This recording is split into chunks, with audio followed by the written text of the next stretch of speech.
Hi and welcome to Retro Tech Guardian.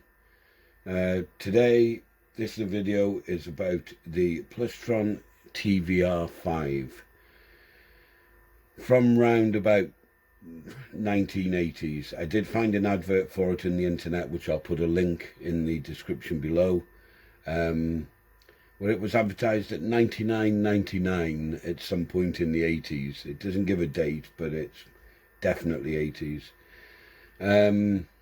Now this thing cost me £5. I found it on Facebook Marketplace, and it's a TV radio, and it actually sounds quite good for what it is. It's reasonably chunky. Right, we'll have a quick look at it. Yes, it does need a clean, but I need to go in it because I need to repair that. If I just quickly show you, you can see the medium wave selector button is sticking out a little bit, so that needs repairing. So when we go inside it and everything, we'll give it a clean and check all the caps and everything, because obviously it is quite old, and you know, I do actually want to use these things as much as I can for various things.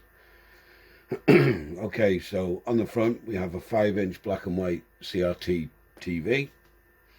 We have our TV tuning dial, we have our radio tuning dial, you have your on-off switch and a slider for the volume. It's a mono unit, just one speaker.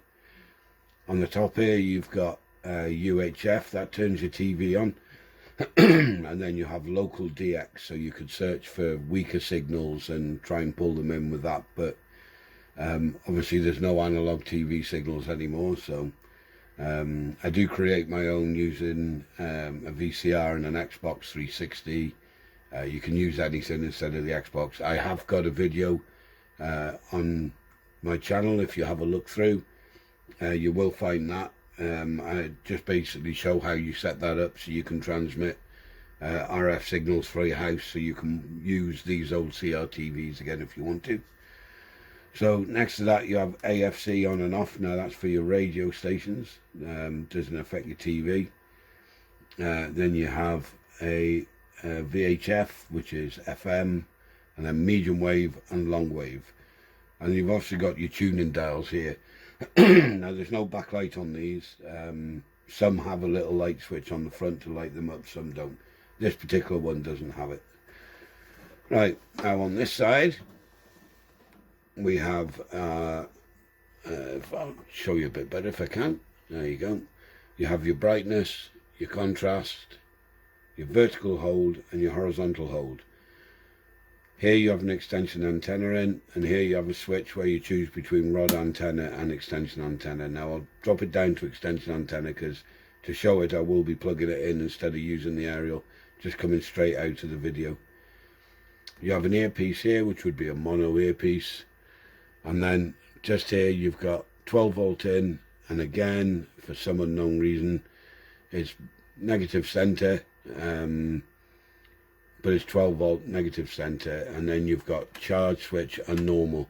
Again, this one you could buy, you can't buy it now, but you could have bought a 12 volt battery pack or a 10.8 volt battery pack, and then you could have run this off that, and then you could have actually had it plugged into a 12 volt source and then charged it.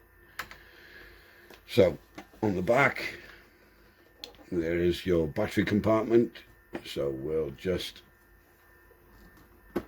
get that open so you can see inside. Now I do need to stick this back in, but there's a little inspection sticker there, and I will be gluing that back in. Now I don't know if you can see it there, you've got your 2 holes for your charger, so that would charge a battery pack that you could put in.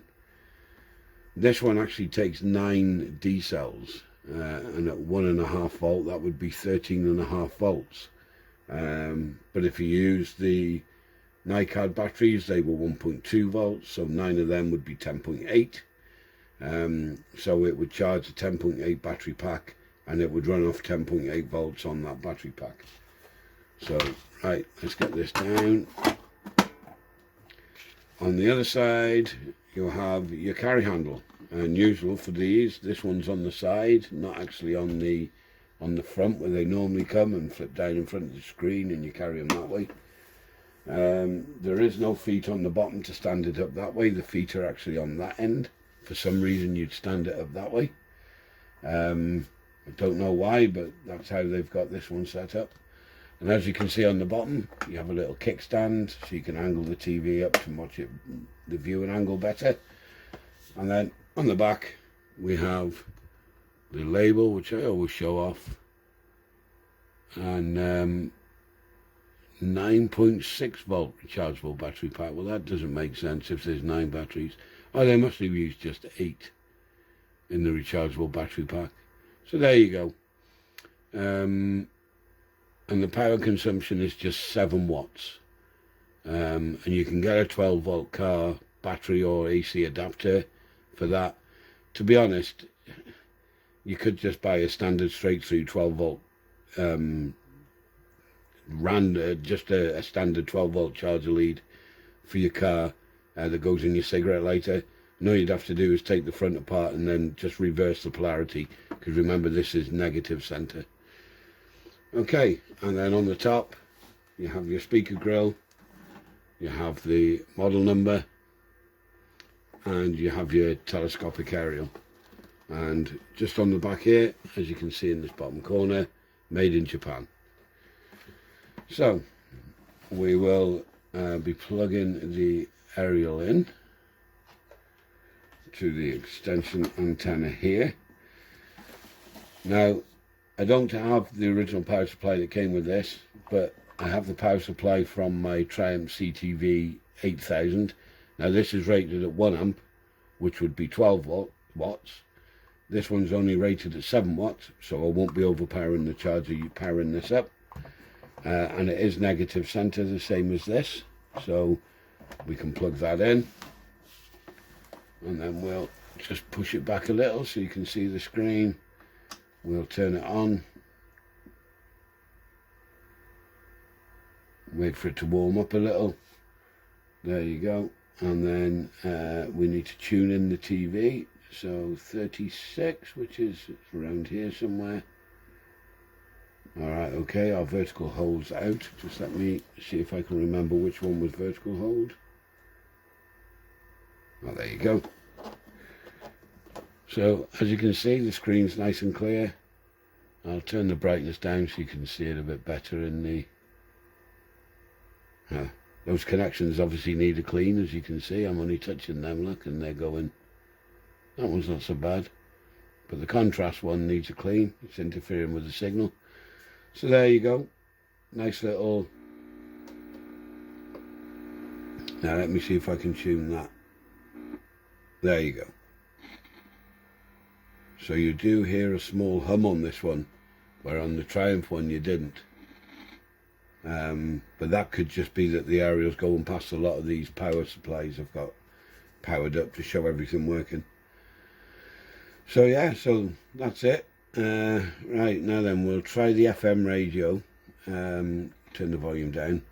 Now obviously I can't have this on for a long time because of copyright infringements, which I don't want.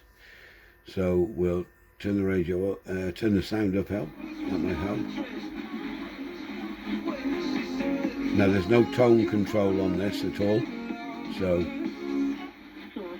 and as you can see, it has no problem picking up radio stations.